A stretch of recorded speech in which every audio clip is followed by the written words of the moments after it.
são os sintomas das disfunções miccionais?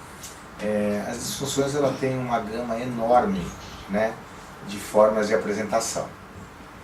A mais comum é a incontinência urinária, ou seja, a mãe ou os cuidadores procuram ajuda médica porque é aquela criança que já passou da idade, né, onde se esperaria que ela já tivesse o controle e ela ainda continua perdendo xixi nas roupas. Isso pode acontecer a perda diurna com ela acordada ou a perda noturna, ou seja, com a criança dormindo, chamada de enurese, que é um capítulo que foi abordado em outro momento por vocês. Mas a incontinência urinária é a forma mais comum.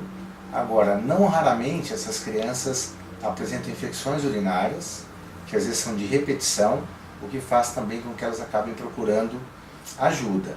E é muito importante lembrar que quase 30% das pessoas, das crianças ou adultos que têm disfunção miccional, apresentam também constipação, né, conhecido também como intestino preso.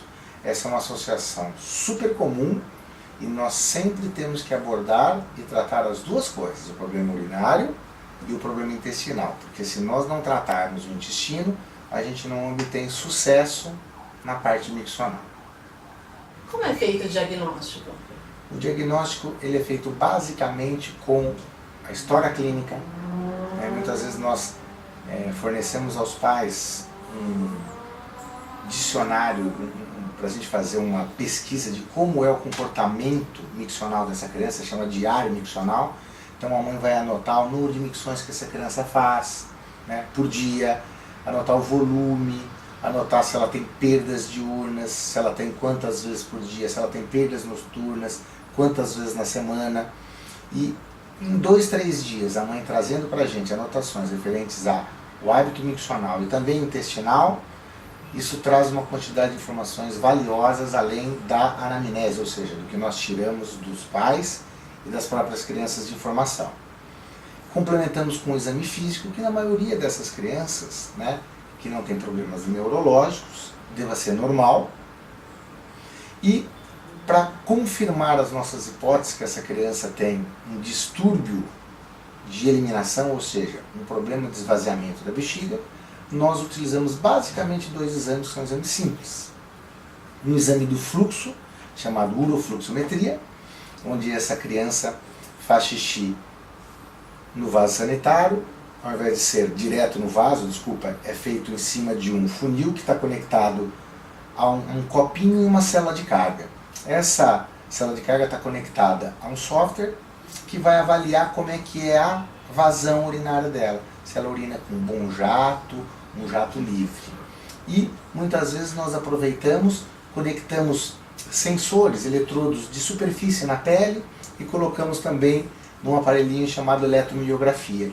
Nós observamos, além do fluxo da urina dessas crianças, se elas relaxam a musculatura perineal na hora de urinar. Que esse é um grande problema dessa população que tem disfunção miccional. Eles não relaxam adequadamente. Então, uma urofluxometria livre, associado ou não a esse aparelhinho de eletromiografia, nos dão informações extremamente úteis. E um outro exame é a ultrassonografia, onde nós olhamos o trato urinário superior, vemos a integridade dele e avaliamos a bexiga. Ou seja, normalmente os exames de ultrassom são feitos com a bexiga cheia. Esse também é feito, mas assim que se termina o exame, o ultrassonografista pede para a criança ir para o banheiro, com calma, sem pressa, esvazia a bexiga e retorna para ele observar se houve um esvaziamento total. Normalmente as crianças, elas não sobram urina depois da micção, ou seja, não tem resíduo. Quando essas crianças têm resíduo significativo, nós temos um indício de que não há um bom esvaziamento e provavelmente possa estar havendo uma disfunção no ato da eliminação da urina.